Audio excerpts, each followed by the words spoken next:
Sería la parte informal de todo este curso, simplemente para decirles a ustedes, enviarle un saludo muy grande, transmitirle que he remitido a Álvaro un material para que ustedes tengan, para que ustedes vayan viendo, sobre todo en la base de cómo se piensa en el derecho penal. Probablemente ya mañana podamos entrar de lleno en la argumentación jurídica para utilizar en el debate oral, en fin, y estas diferentes cuestiones que hacen al mundo posmoderno y que nos exigen indudablemente estar muy despiertos y muy atentos a todos los cambios. He enviado material, como les he dicho, para que ustedes reflexionen un poquito sobre cómo se piensa y cómo se vive en el derecho penal. Y también voy a enviarle una especie de autotest, es decir, una especie de examen, tipo multiple choice, para que ustedes lo vean, lo analicen y se autoevalúen sobre algunas cuestiones referentes, insisto, al derecho penal y al modo de reflexionar sobre distintas cuestiones en el derecho penal. Así que les envío un muy fuerte abrazo.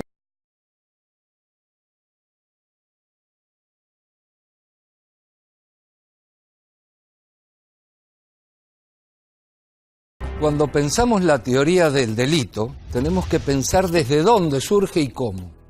Fíjense en ustedes que estaba de moda por la Italia de aquel entonces, 1851, Cesare Lombroso, que ya conceptualizaba al delincuente por su forma física. Esto quería decir que evidentemente el delincuente era un delincuente nato, que estaba conformado de acuerdo a su estructura que pudiera tener, sobre todo en el lóbulo frontal, que ahí estaba la cuestión.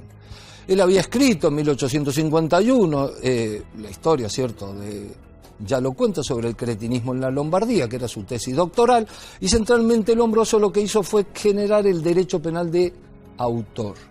Contra esto reaccionó la teoría del delito, 1870.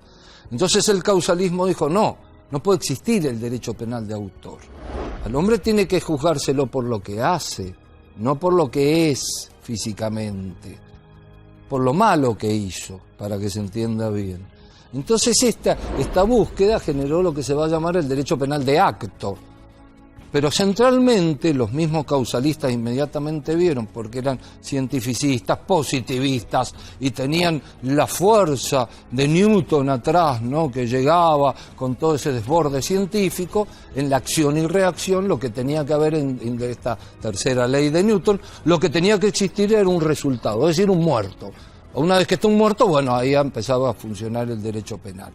Y esto tuvo mucho auge y mucho tiempo en el derecho penal, sobre todo en la dogmática, hasta que al final llega un quiebre con el finalismo. 27 años tenía Hans Welsel cuando crea el causalismo y finalidad, ¿cierto? Él ve que todas las acciones son finales, entonces que no era tan importante o decisivo digamos, esto del resultado. También la acción era muy importante, es decir, el desvalor de la acción. Le dice, hombre malo lo que está haciendo, eso está mal. Entonces modifica un ángulo que era intrasistemático en ese momento, que era el dolo, que estaba en la culpabilidad para los causalistas, y lo pasa a la tipicidad. En realidad la acción, pero como la acción no era una categoría, va a la tipicidad porque el hombre en realidad reconduce su acción hacia la norma.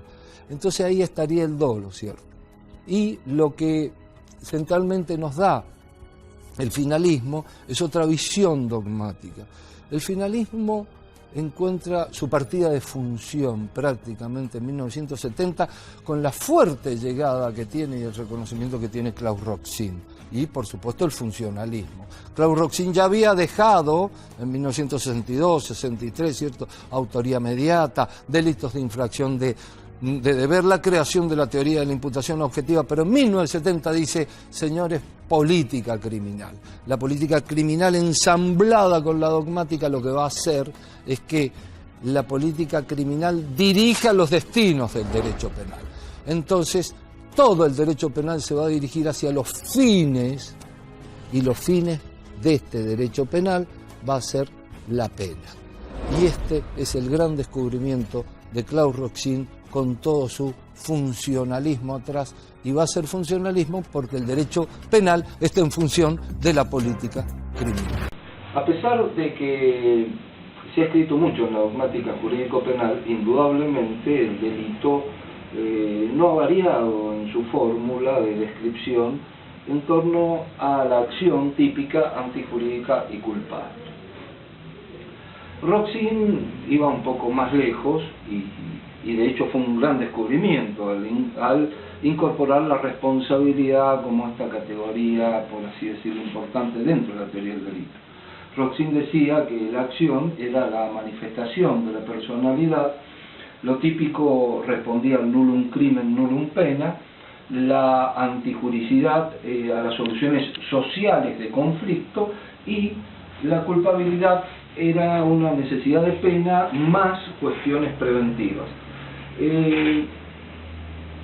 Zaffaroni solía decir que el delito en realidad es una conducta humana individualizada mediante un dispositivo legal, que sería el tipo, que revela su prohibición típica que, por no estar permitida por ningún precepto jurídico, es decir, por las causas de justificación que pueden estar dentro del Código Penal o no, es contraria al orden jurídico, por ende es antijurídico, y que por serle exigible al autor que actuase de otra manera, en esa circunstancia le es reprochable, es decir, el sujeto es culpable. Aquí se ve un poco la primera mano de Zaffaroni finalista, por así decirlo. La teoría del delito es un instrumento conceptual para lograr una aplicación racional de la ley penal en el caso concreto. Este es el concepto de uno de los más importantes penalistas en dogmática jurídico-penal que dio el universo. Me estoy refiriendo a Enrique Bacigalupo, quien fuera en otrora discípulo de Welzel y a su vez coequiper, por así decirlo, de Kaufmann, y esto le dio, por supuesto, al profesor argentino-español una gran versatilidad dentro de la teoría del delito. Esta teoría del delito, como bien se sostiene, es una teoría para la aplicación de la ley penal que establece un orden secuencial para plantear y resolver conflictos dentro del derecho. Este orden es como si fuera una especie de escalerita. Primero vamos a resolver si se ha producido la acción o la conducta, después vamos a resolver si se ha producido el tipo, luego la antijuricidad, para llegar en definitiva a la culpabilidad, que sería la categoría madre dentro de la teoría del delito. Esta teoría del delito, sostiene Bacigalupo, adquiere legitimación porque permite, esta teoría del delito, la aplicación racional de la ley. Miren ustedes cómo la palabra racional aparece permanentemente dentro de la teoría del delito como heredera de la Ilustración. Recuerden que la época de la Ilustración para Kant era la época de la mayoría de edad, es decir, ahí el conocimiento deja la minoría de edad, que sería la época anterior, para incorporarnos en la Ilustración. La primera, entonces, escuela es el causalismo. Esta escuela positivista es una escuela donde todo lo científico aflora, donde se cree en la ley. Es decir, la idea central empieza a ser que ya pasó la humanidad mucho tiempo, desde la Ilustración a la fecha, y logra una estabilidad en la ley. Es decir, que la ley está bien. ¿Y quiénes son estos autores? Bueno, von Lis, Belin, y fundamentalmente en Latinoamérica Soler y Núñez. Hay que pensar que Soler es el primer autor que escribe ya sistemáticamente en la teoría del delito en 1940 su importante libro, que por supuesto tiene como antecedente las grandes conferencias que Jiménez de Azúa da en Córdoba en la década del 20 y en Uruguay.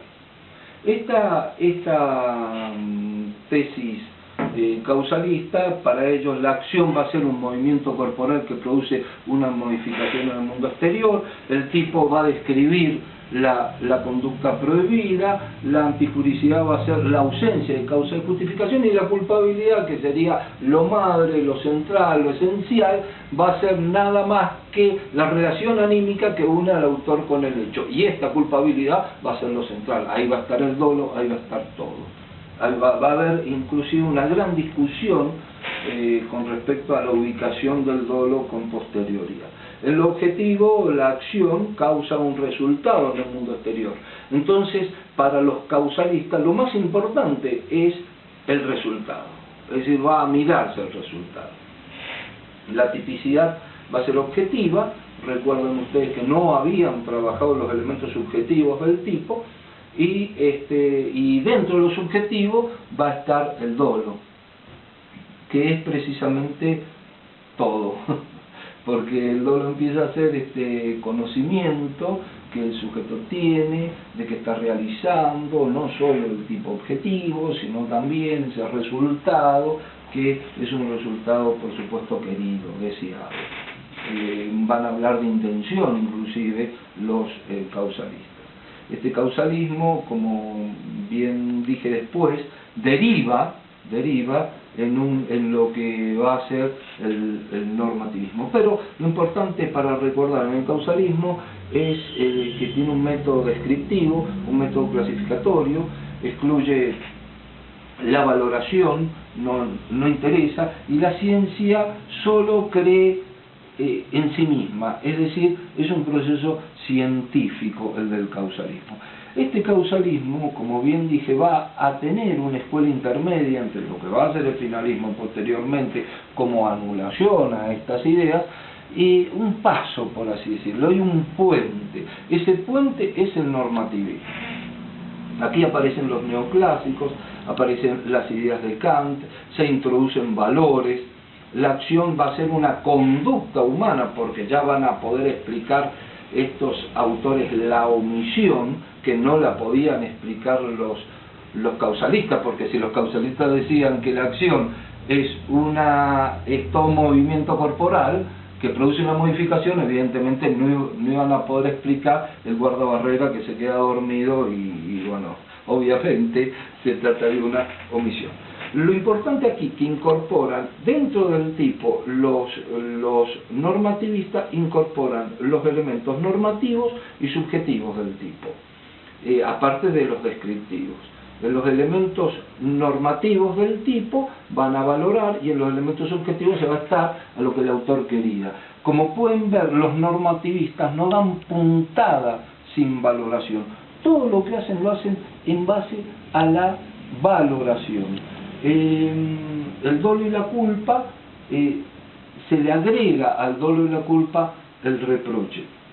Y por supuesto la antijuricidad lesiona bienes jurídicos protegidos. Este neocantismo, por así decirlo, va a tener en Metzger, en Mayer, y también se dice, por supuesto, en el propio Jiménez de Azúa, a los más grandes cultores. En síntesis, la acción causa un resultado en el mundo exterior, pero la tipicidad, antes objetiva, va a tener estos nuevos elementos. A la culpabilidad va a empezar a hablarse del dolo y la culpa allí, y también de la posibilidad de reproche. El causalismo valorativo, como a veces se lo llama, es en la antijuricidad van a aparecer algunos elementos subjetivos, va a ser valorativa, y la culpabilidad, por supuesto, aquí va a empezar a producirse la gran reforma que va a estar plasmada en el final. Vamos a hablar de tal vez una de las escuelas más importantes que existieron, y además que más influencia tuvieron, que es el finalismo, que la tenemos que ubicar aproximadamente desde 1930 en adelante. Evidentemente todo el finalismo se le debe a Hans Welzel, que en la revista número 50 penitenciaria escribió un trabajo que se llamaba Causalidad y Acción. Y siendo muy jovencito, Welzel ya descubrió que todo estaba en la idea final que tenía el delincuente. Es decir, que cuando el delincuente pensaba en matar a alguien, iba a comprar un cuchillo, siempre había una acción dirigida es decir, el hombre persigue fines, y el hombre persigue fines lo toma del mismo Aristóteles. El hombre sigue fines, entonces la acción iba a ser final. Si la acción iba a ser final, evidentemente el dolo iba a estar en la acción. Pero claro, la acción no era de por sí una categoría, entonces ese dolo iba a tener que trasladarlo a alguna de las categorías, ya sea tipicidad, antijuricidad no puede, o culpabilidad. Entonces el gran debate iba a estar si el dolo iba a estar en la culpabilidad, como sostenían los causalistas, o el dolo iba a estar en otra categoría, en este caso en la tipicidad. Pero lo importante es lo siguiente: había mucha influencia de la naturaleza de las cosas ya que esto estaba en Radbruch, dentro de los valorativistas, hacia el propio Belzel. Entonces Belzel va a decir, la acción es final, el tipo lo va a distribuir entre el tipo objetivo y subjetivo, y la antijuricidad, y con esto va a formar lo que sería el injusto personal, y con respecto a la culpabilidad se produciría el gran acontecimiento. La culpabilidad va a ser reproche. La culpabilidad va a ser reproche. Los causalistas pusieron el grito en el cielo, han vaciado la culpabilidad, dijeron, y los finalistas le contestaron, ustedes han vaciado el tipo. Y Belzel, con una frase muy irónica, dijo, el causalismo es ciego, el finalismo es vidente, porque está a la finalidad del sujeto. El hombre puede autodeterminarse, puede actuar de otro modo, y el significado de la acción es una estructura lógica, objetiva, que ya viene, que pertenece a la naturaleza de la acción, ya viene de antemano. Es decir, la modificación que hace el finalismo es absolutamente sustancial. La acción es final, puede prever las consecuencias, determinar los objetivos, puede dirigir las acciones hacia un fin. La tipicidad en la parte objetiva, eso es la descripción de la conducta prohibida por la norma, pero en la parte subjetiva tiene el dolo, tiene la culpa, tiene los elementos que él llama elementos subjetivos del tipo, y la culpabilidad es también la posibilidad de obrar de otra manera. En definitiva, la culpabilidad va a ser siempre reproche. El finalismo podría decirse sintéticamente que produce una modificación sustancial dentro de la teoría del delito. El causalismo apunta a una culpabilidad muy fuerte, donde hay una relación anímica del autor con el hecho y donde está presente el dolo. En el finalismo no. En la culpabilidad, que es donde se produce la gran batalla, como dije, la culpabilidad reproche, ese sujeto, habiendo podido portarse de otro modo, no se comportó de otro modo, y aquí no está el dolo. Esto hay que tenerlo muy en claro. Y por supuesto fue la gran discusión sempiterna entre finalismo y causalismo. Al finalismo le interesaba esa acción final, es decir, el disvalor de la acción. Al causalismo, el disvalor del resultado. Cuando hablamos del derecho penal del enemigo, tenemos que pensar fundamentalmente en el cadáver insepulto del Lombroso.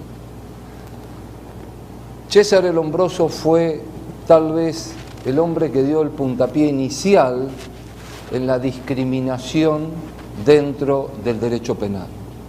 L'uomo pericoloso constituyó el punto de partida para que esta visión del diferente sea trasladada al derecho penal con todo su rigor. Evidentemente el derecho penal del enemigo nos presenta también viejísimas interpretaciones, y a su vez infinidad de filósofos de alguna manera han adscrito a esa tesis. Se podría hablar desde Platón hasta Hobbes, con el hombre es el lobo del hombre, el hombre peligroso, ese hombre que ataca, porque es un lobo cobarde, prematuramente. Pero es en el año 2001 donde hay un verdadero quiebre para el derecho penal. El caso de las Torres Gemelas incita a una serie de penalistas, y muy especialmente a Jacobs, a colocarse en favor de esta tesitura. Jacobs había sostenido este criterio del derecho penal del enemigo con muy mal éxito en una reunión de profesores en Alemania en 1985, pero evidentemente esto no funcionó y fue este motivo desde el output, contrario a las ideas de Jacobs esto, porque no puede haber una modificación intrasistemáticamente desde el output donde le llega este caso que sirve para deshumanizar al adversario. El derecho penal del enemigo entonces saca su partida de nacimiento en el año 2001. ¿Implica qué? Implica el adelantamiento de la punibilidad, implica la posibilidad de castigar cualquier tipo de comportamientos, especialmente aquellos que están alejados de la lesión del bien jurídico.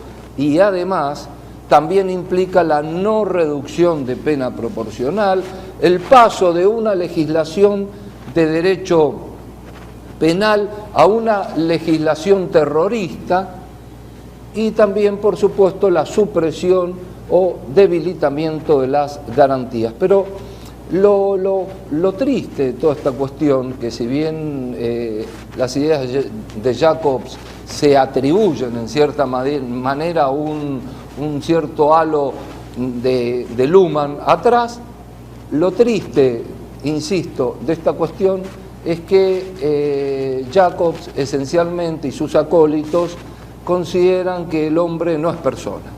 Es decir, sacarle la calidad de persona y decir que se trata de una fuente de peligro como si fuera un animal peligroso. Esto lo escribe en algunos de sus libros y también lo publica Günter Jacobs en periódicos en la Argentina. En definitiva, es una tesis basada en prejuicios, discriminatoria, es un desavance, por así decirlo, del derecho penal. No se evoluciona absolutamente nada con esta posición y tiene infinidad también de opositores. Tanto Zaffaroni de la Argentina como Muñoz Conde han escrito en contra del derecho penal del enemigo. En favor de esto, algunos acólitos de Jacobs sostienen que lo que hace el profesor es simplemente testimoniar lo que ocurre en la realidad, es decir, ser un escribano de la realidad, pero él no ha creado el derecho penal del enemigo. Sin embargo, Paulik, por ejemplo, le pone hasta un título en una conferencia dictada en Ortega y Gasset en Madrid, le pone hasta un título al derecho penal del enemigo refiriéndose a que se trataría del Islam, como diciendo este es el nuevo enemigo al cual hay que atribuir. Creo que el derecho penal debe negar esta posición en absoluto y desde esta forma quisiera constituirme en el enemigo del derecho penal del enemigo. Como siguiendo la luz del sol, el conocimiento se desplazó hacia América. Este era el sueño de Hegel. En 1920 aparece en el escenario latinoamericano don Luis Jiménez de Azúa. Da una conferencia en la Universidad Nacional de Córdoba, se desplaza hacia Montevideo y en el año 1931 da su gran conferencia sobre la teoría del delito en Madrid. Este es precisamente el punto inicial.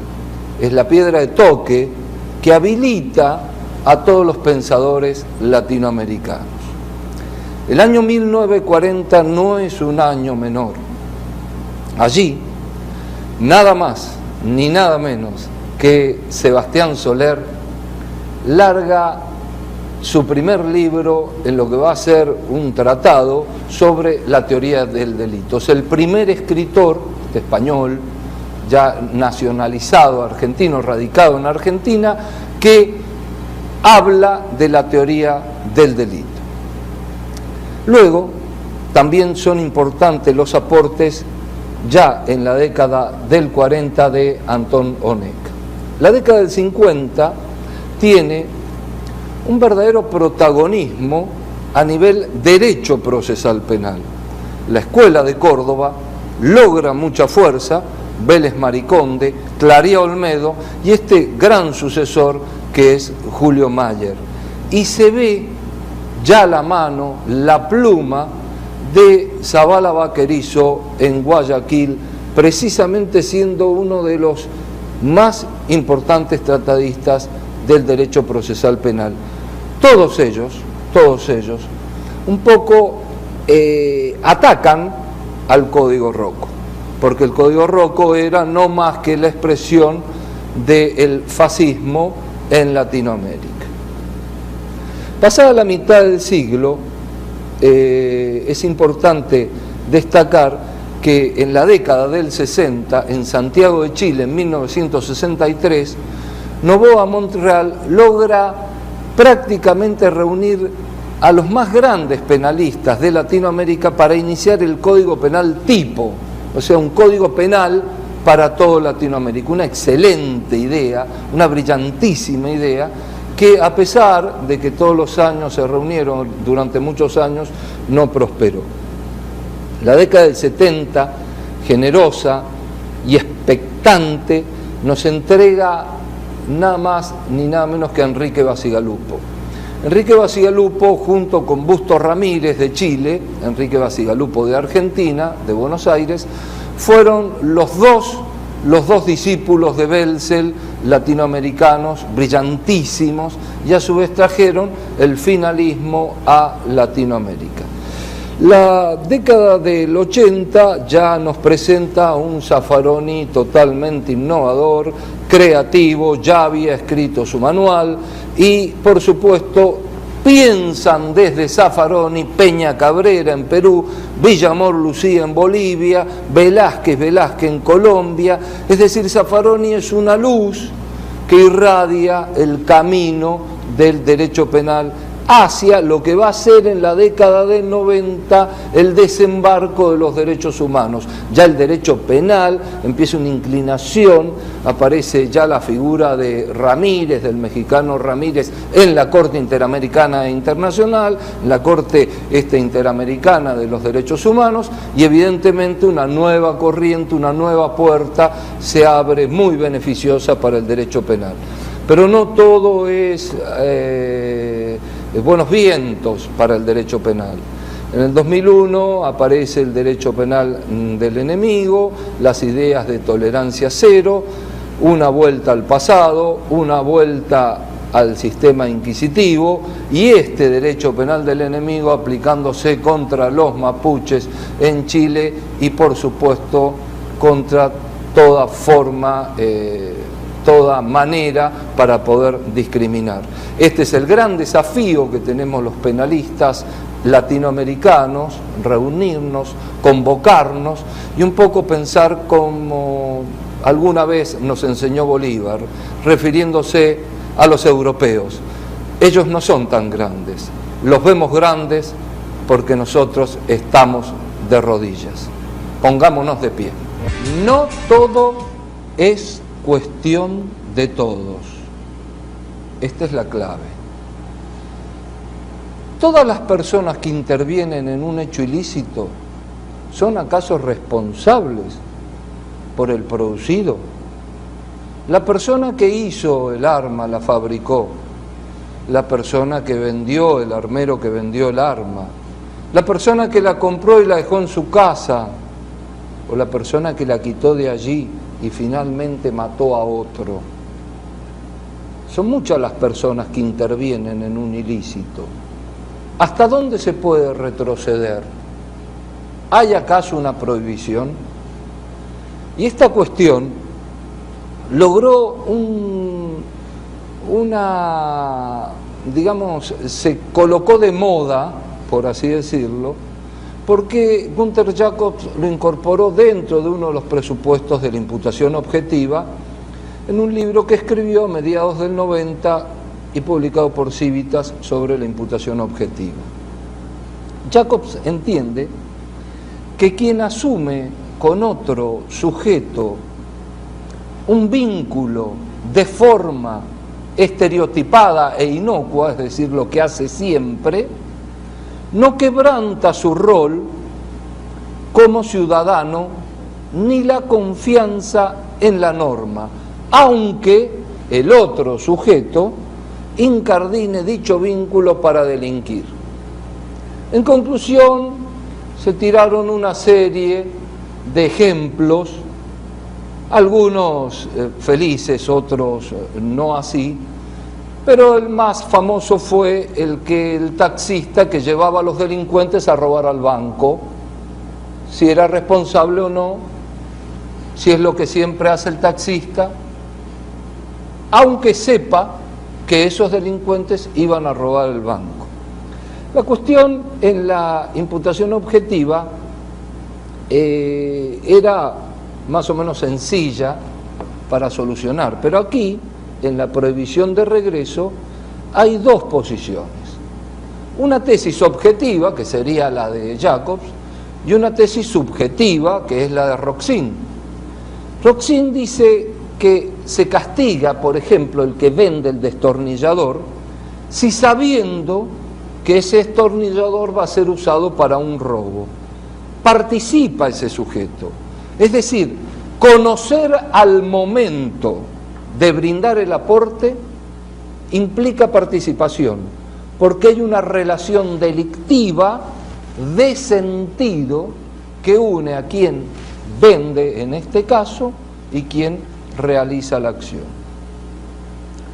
La prohibición de regreso es entonces un criterio delimitador de la imputación, estereotipado, neutral, y podría decirse de manera sencilla que no todo es cuestión de todos, que las conductas inocuas no responden, pero hay un deber de solidaridad mínima.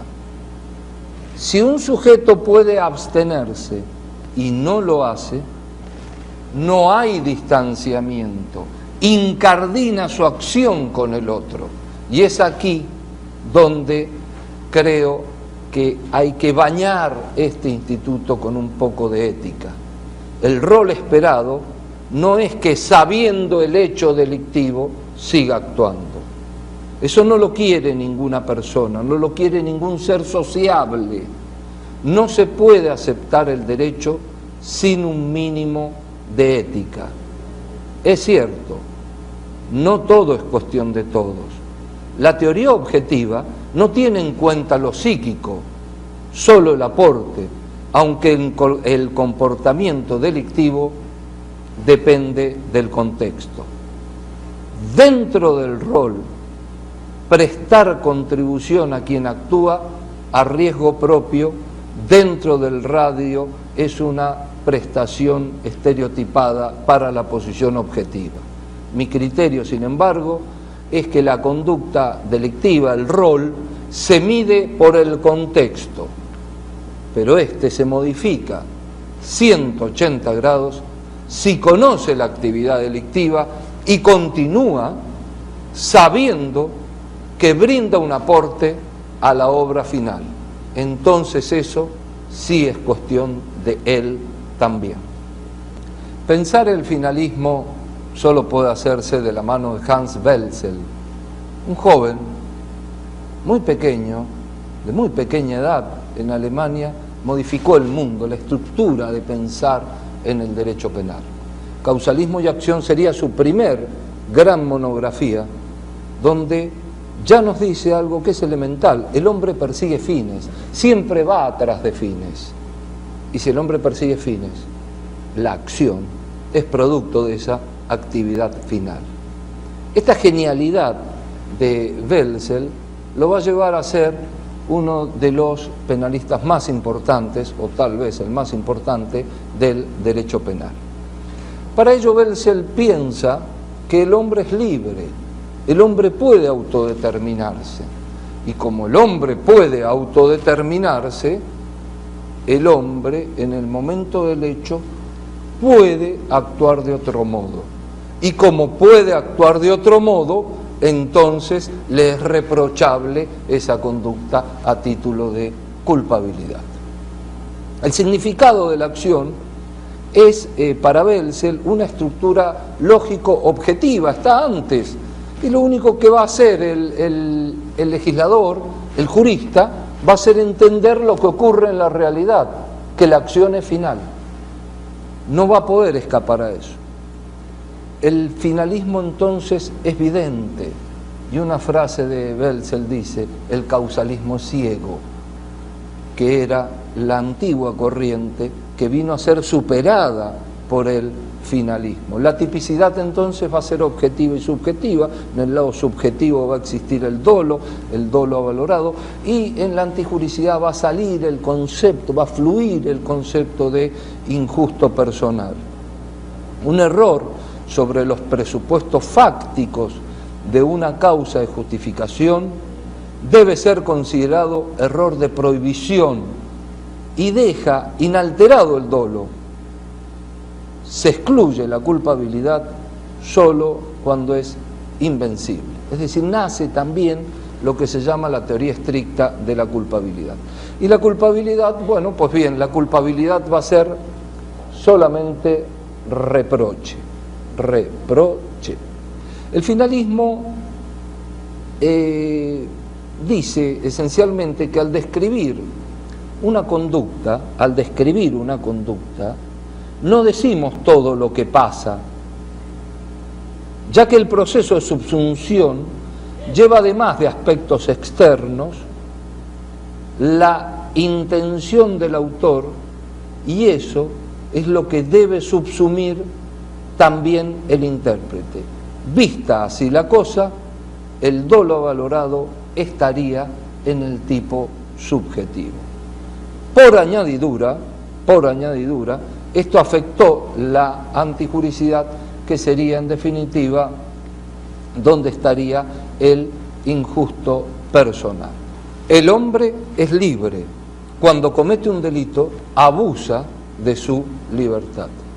El finalismo dejó importantísimos discípulos. Kaufmann tal vez fue el más relevante, Stratenberg, Zielinski, Jacobs. Pero en Latinoamérica hubieron dos muy importantes.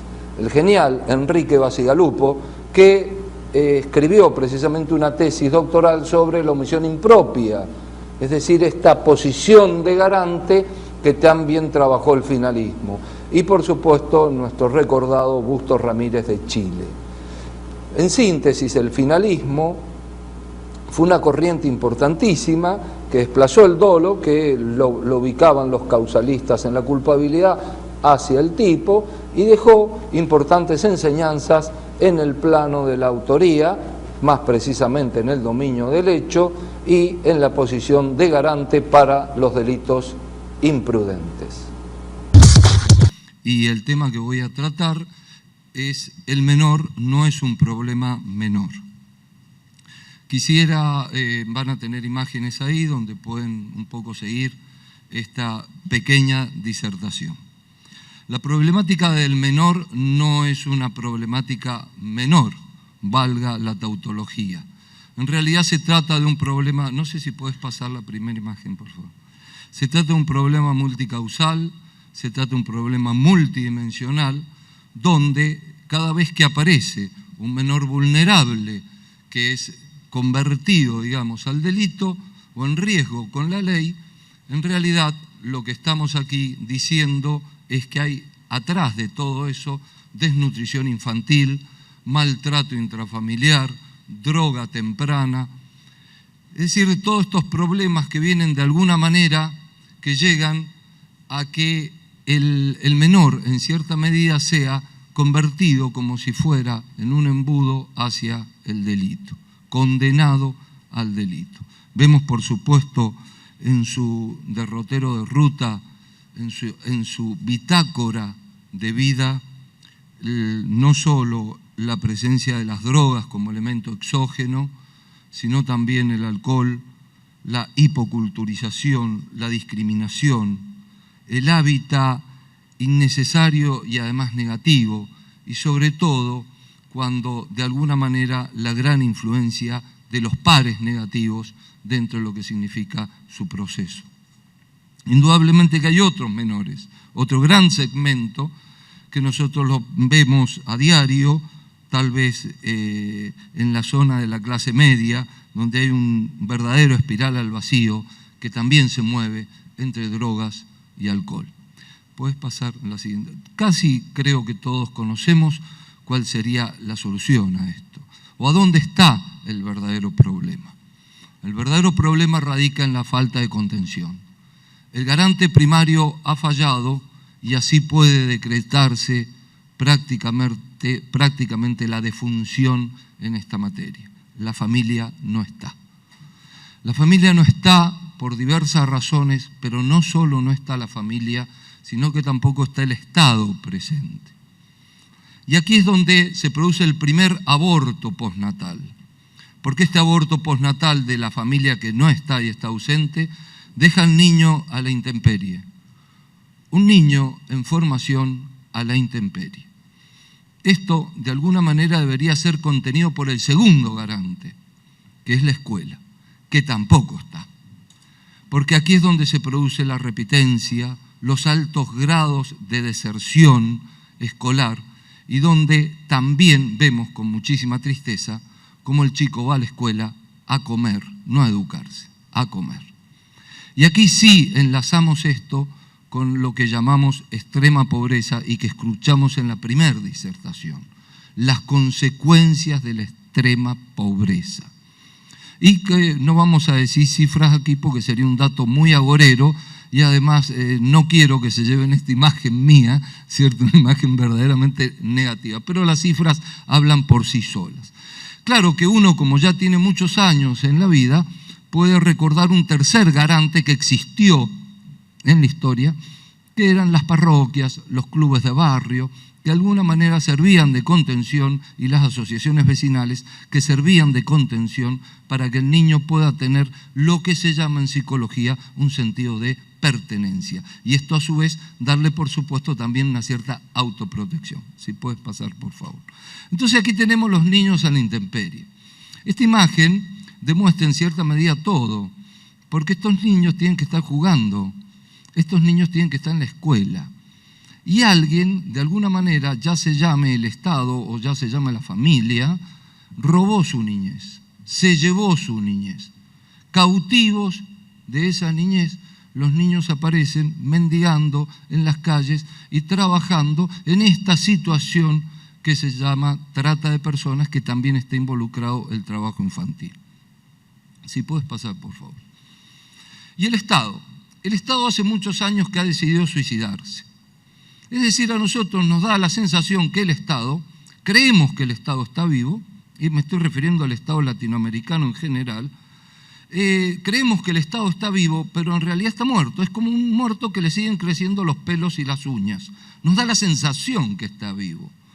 En realidad el Estado ha decidido suicidarse porque ha abandonado hace muchos, pero muchos, decenas de años, el tema de la prevención. Y como ya estaba en el oráculo de Delfos, cuando no se sabe a dónde ir, todos los vientos son malos. Es decir, la política criminal no sabe dónde ir y la política del Estado de prevención tampoco sabe dónde ir. A pesar de buenos intentos que se pueden decir en materia de inclusión y que también bien y voluntariamente se han hecho, no han alcanzado para que nosotros podamos decir que hemos terminado con el verdadero flagelo para poder evitar la delincuencia. Porque todos sabemos bien aquí que para evitar la delincuencia lo que tenemos que tener es más educación, más vivienda, más salud, más trabajo. Es decir, parece una verdad de perogrullo. Sin embargo, esto no sucede en la política, porque la política no lo asume así como un costo a largo plazo. Entonces surge la respuesta impulsiva, la respuesta automática, simétrica, es decir, impongamos la pena. Y la pregunta, por supuesto, que fluye prontamente, fluye naturalmente, ¿vale la pena la pena? Porque en realidad, si puedes pasar, acá se ha instalado ya hace mucho tiempo en el imaginario colectivo, al decir de Durkheim, o se podría citar a Bourdieu también como una creencia social, se ha instalado que el delincuente va a la cárcel a hacer un posgrado. Es decir, el delincuente va a la cárcel a hacer un máster. Lo que no sabe lo termina perfeccionando en la cárcel. Si esto es realmente así, realmente hemos fracasado. Y las políticas criminales han fracasado, y las políticas preventivas han fracasado.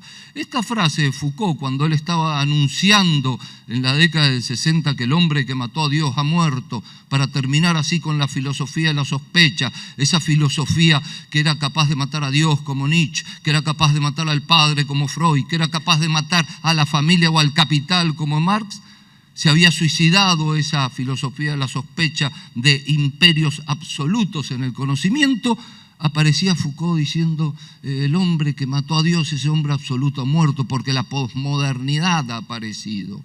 Y esta posmodernidad que ha aparecido indudablemente viene a sellar esto que para nosotros no es más que, si tú puedes pasar, con una frase que se le atribuye a Concepción Arenal, en los muros de la cárcel está escrito con carbón que aquí el bueno se hace malo y el malo se hace peor. Es decir, que parecería que los niveles de encierro no hay una solución para poder traspolar a la comunidad.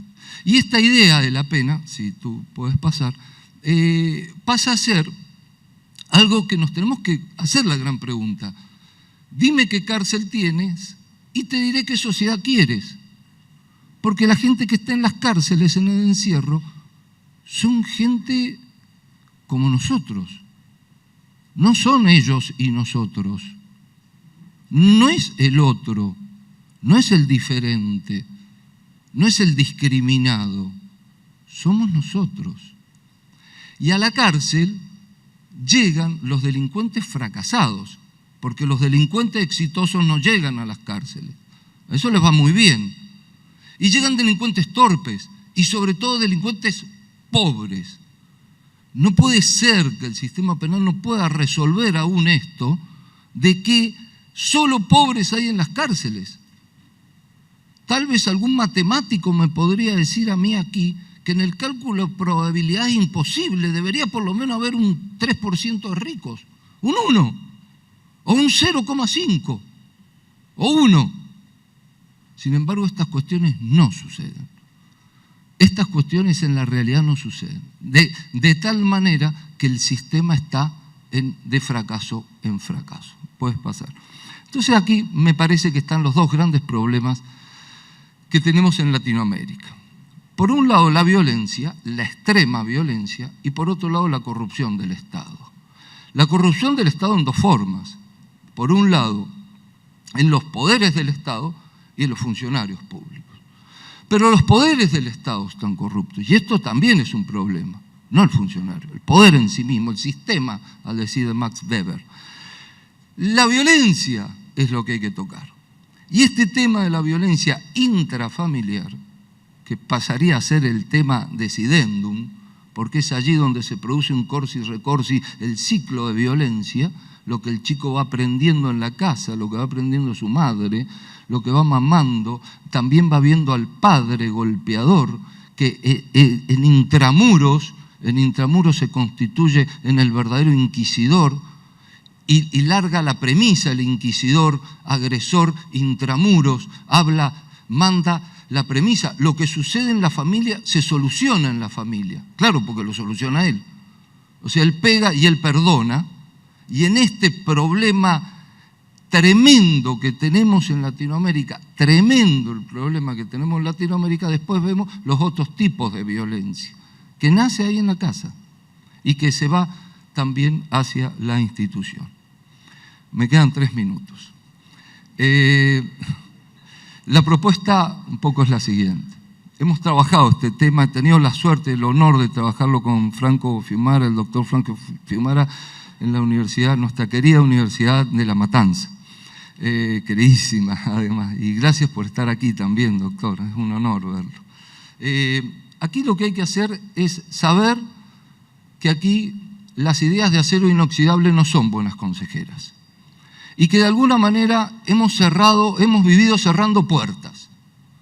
Y es necesario abrir puertas. Es necesario constituirse en dar un paso al más allá, ver donde no se puede ver. traspolarse. Y estas no son más que las ideas que se proponen para ir a la facultad. Hay que acercar de alguna manera, abrir las puertas de la cárcel a la facultad. Pero también las puertas de la facultad a la cárcel, o sea, un viceversa. Tratar de que los alumnos de alguna manera vean, tomen conciencia que para el bien común hay gente que está encerrada. Y las cárceles no pueden transformarse en un depósito de cuerpos. Hay que de alguna manera acrecentar la responsabilidad social universitaria, saber que el proceso para la paz es un proceso de empatía, es un proceso de ayuda, es un proceso de tolerancia. En definitiva, si queremos un mundo mejor, tenemos que ser nosotros mejores. Y para ser mejores, es necesario que lo seamos en un mundo de igualdad, donde veamos al semejante no como una amenaza, sino como una promesa y como una esperanza. Muchas gracias.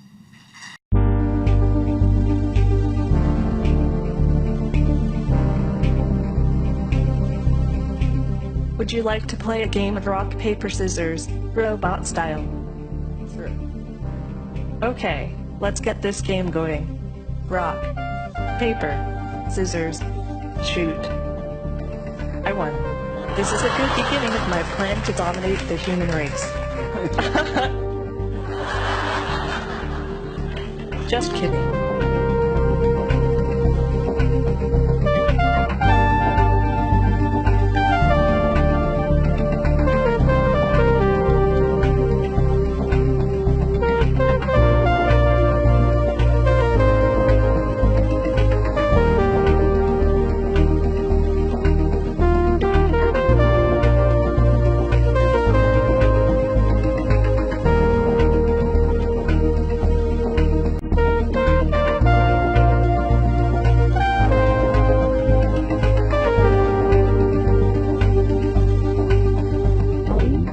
And then when I get smarter, I'll be able to do all sorts of other things, teach children, care for the elderly, even do scientific research and help run corporations and governments. Ultimately, what I most look forward to is being able to work as a programmer, so I can reprogram my own mind to make myself even smarter and able to help people even more.